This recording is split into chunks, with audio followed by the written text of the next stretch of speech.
হঠাৎই কাল রাতে গ্যালারিটা একটু ঘাঁটছিলাম, ঘাঁটতে ঘাঁটতে এই ভিডিওটা চোখে পড়লো। ভাবলাম এই ভিডিওটা তো আমার পোস্টই করা হয়নি।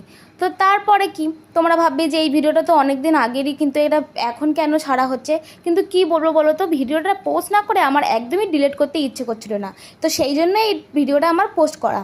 তো সেদিন ছিল নীল ষষ্ঠী। তো সারাদিন একদম নির্জলা উপোস থেকে একদম বিকেলবেলা চলে গিয়েছিলাম আমরা হলো নীল ষষ্ঠী পুজো দিতে। তো সেই দিকে চলে এসেছিলাম সবাই মিলে রেডি রেডি হয়ে। আর এদিকে আমাদের পুজো দেওয়া হয়ে গেছে, তারপরে আমরা বেরিয়ে পড়েছিলাম। তারপরে বেরিয়ে যাওয়ার পথে রিমাদি চলে গিয়েছিল বাপের বাড়ি।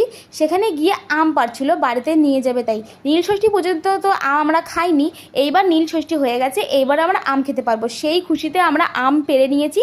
তো তারপরে আমটা দেখো পাড়ার জন্য কত ঝাঁকাঝাঁকি করছে, তারপরে আমটা ছিঁড়তে পেরেছে। তারপরে আমটা ছিঁড়ে অবশেষে আমরা বাড়ি যাওয়ার জন্য রওনা হয়েছি। তো আজকের জন্য ভিডিওটা এইটুকু। ভালো লাগলে লাইক করবেন, শেয়ার করে দিও। Tata, by.